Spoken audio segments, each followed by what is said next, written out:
Non-dudes and dudettes. So what I want to do, talk about this, talk about that. 18 for something, there's images of love and war, and everything's here to explore. It's all unlike our usual, a different place but beautiful, and it is not quite as it seems. I hear the children. What's going on, dudes and dudettes? So USC did get the big victory against UNLV, 43-21. It was kind of skeptical if they were going to get the W, just because I think in the first half, before they scored their first touchdown, it was like freaking 4 field goals, and UNLV had scored 2 touchdowns, so it was like kind of crazy. But luckily they did get up eventually before halftime, and then the momentum kind of rode from there, and then only gave up 1 more score. So it's, it's okay for now. I'm not 100% surprised. It's just funny that I was just telling my girlfriend too, right after the game ended, I was about to watch the press conference from the coach, and I'm like, well, yeah, USC had 5 field goals, but they would have been happier if they would have gotten 4 extra points. So that would have been like 20 more points that they could have had and definitely killed them scoring wise. But they didn't capitalize while they're in the end zone and the red zone, and he basically said the same exact thing. So he wants them to definitely work on that. Cedric Ware was starting. I thought Stephen Carr was going to get it, but they gave it to Ced Ware. He went over 100 and got a touchdown. It's really cool. And then the receivers kind of were struggling a bit, especially the better guys, Tyler Vaughns and Michael Pittman. But Amon-Ra St. Brown stepped up like I told you he was going to, and JT Daniels as well, the freshman starting quarterback. They're obviously friends and teammates from Mater Dei, and they connected for a touchdown. The JT Daniels only lone touchdown of the game, and he threw for over 200 yards too, which is cool. And St. Brown got the Trojan of the game. It's pretty cool. So a lot of good things to look forward to. Definitely finally got this first game jitters out of the way, and hopefully he can just propel us to the next 2 wins, because luckily both Texas and UCLA lost yesterday as well. And Stanford had a pretty tough, close game with San Diego State for a while before they obviously blew it in the second half and got up more because they are the better team. So that's definitely a thing to look forward to, because our defense looked pretty solid for most stretches instead of giving up a few big plays. But overall, I'm somewhat satisfied. Laugh and scream.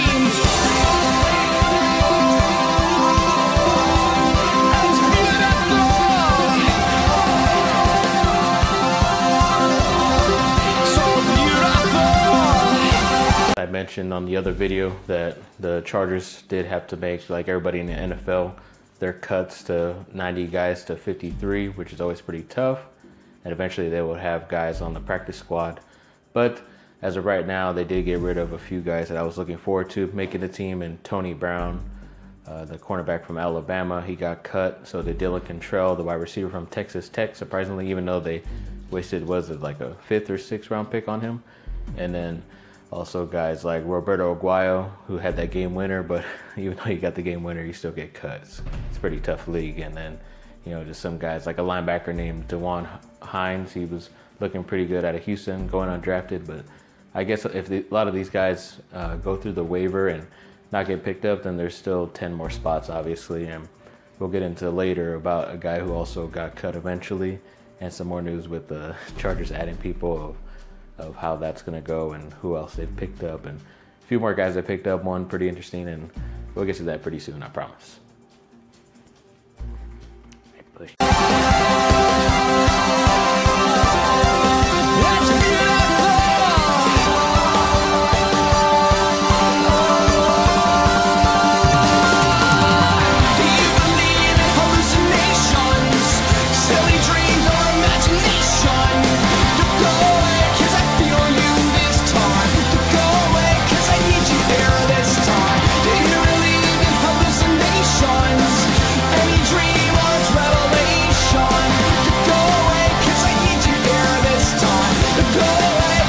Chargers did end up picking up, seems like a rookie linebacker, Emmanuel, from the Falcons. And they also picked up a defensive tackle in T.Y. McGill.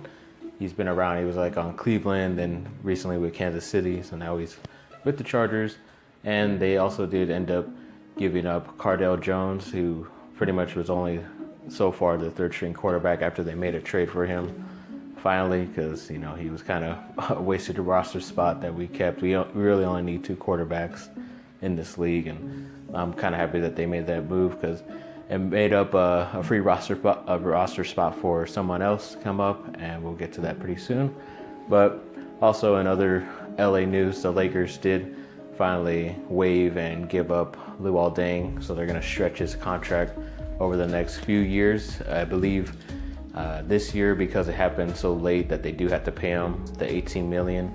At some point, it's going to go as dead money on the books, but over the next 2 years, it's going to be split up, and whether it's, I think it's probably going to be like $6 million each year or something like that, or unless he is taking less money to be able to go and sign with someone else quicker.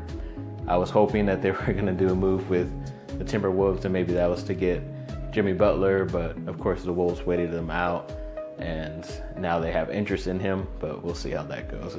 Good luck to him. I'm surprised he even got as big of a contract as he did, and he's still only 33 and only played in 1 game last year and made $18 million, so happy for him, and continued success, buddy, especially a guy out of Duke too.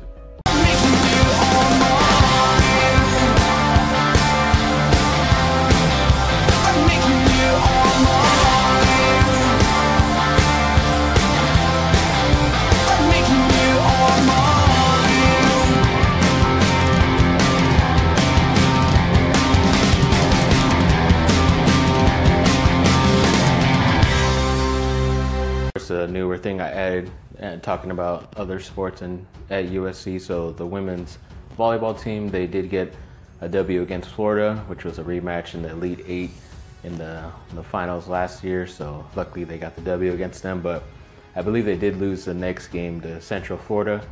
So that was at least their first loss of the season, and then they did pick up the W again today against Louisville. So good luck to them, off to a great start so far. And then the women's soccer team, they still haven't lost technically because they did tie with Florida State, so that isn't considered a loss. And then I believe they beat up on Florida as well in soccer. It's pretty cool.